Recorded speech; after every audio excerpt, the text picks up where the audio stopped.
Obviously, Omar had a big game. Had a big game on Saturday. Redshirted last year. Just, I guess, kind of talk about his development. What have you seen from him? And where has he gotten better, and where you guys feel comfortable putting him out there and obviously feeding him the ball as much as you can? Well, I think the biggest thing is just, number one, the growth that you're going to make, from a freshman year to, even though he still is a redshirt freshman, but from freshman year to a sophomore year, he's made an unbelievable amount of growth, and then he just did a great job capitalizing when his number was called. He had some depth issues. He had to play a lot more and made plays, and that's what you got to do. Everybody's going to get an opportunity at some point, and are you prepared when it happens? And he definitely was. Tom obviously talked a lot about, the quarterback decision and how you guys came to it, but just from your perspective, was there anything you saw on film specifically from Taven that from this week that kind of set him apart? How did you kind of come to this decision?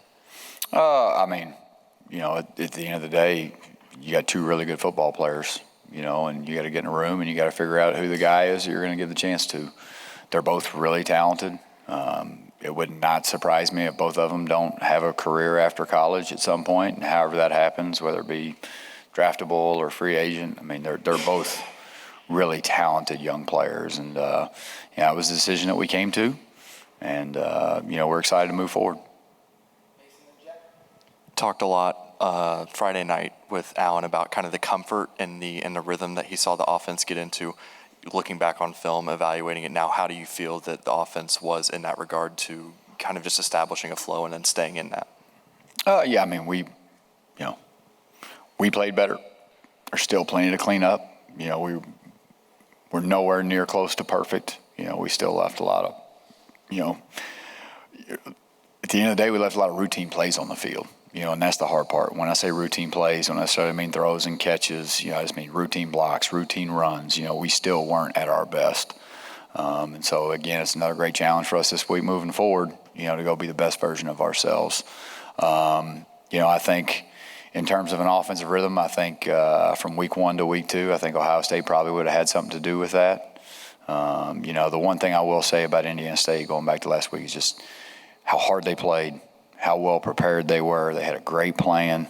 Coach Mallory, I've got an unbelievable amount of respect for him and their program. But at the same time, from week 1 to week 2, Ohio State had a lot to do with us not looking in rhythm in game 1. So, but no, both those kids did a good job, and let's go get the next one. Yeah, with Taven, I guess, what's the biggest area of growth you've seen with him since he joined the program, back in the winter, and where do you want to see him keep improving? I think number one, system knowledge. A great example would be, you call something, he's at a point now where he can start to see it in his brain, and I think just that for a young quarterback, that's the biggest thing, is just the comfort and the growth that you have within the system. So just overall system knowledge, I would say, is probably where he's improved the most, which you expect a young or a new player, to do. Moving forward, I think it's just going to be, commanding the offense, taking care of the football, doing his job at a high level as opposed to having to make every play, and ball security, all the same boring fundamental things that you guys get tired of us saying. That's what it's going to take for him to, keep playing good football.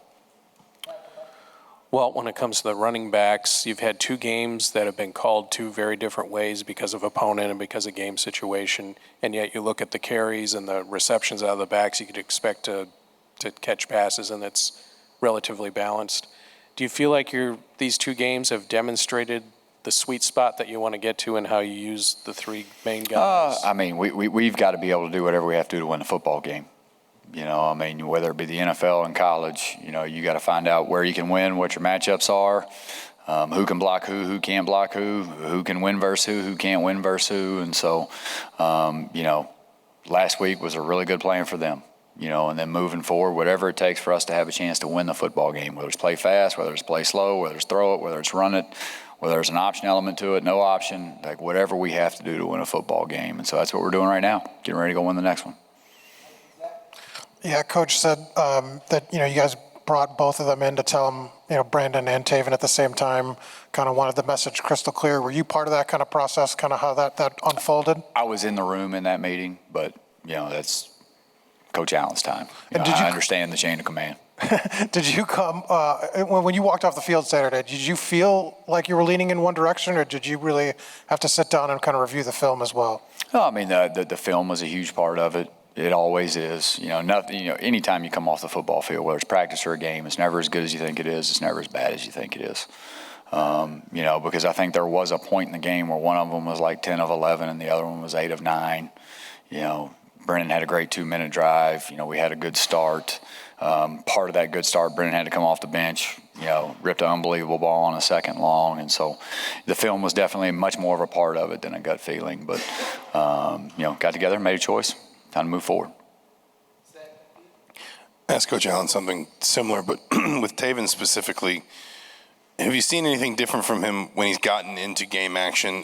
Quarterbacks can be limited in certain ways in terms of contact and just how fast the game can move for them in practice. Have you seen things change in him as a quarterback since you've been able to get him into game situations the last 2 years? No, I mean, I think the biggest positive you draw from it is for a taller, basketballish build, for a lankier build, he is a good runner, and he's a physical runner. I think, that to go along with his other skills, I think that's the biggest thing, because you never know.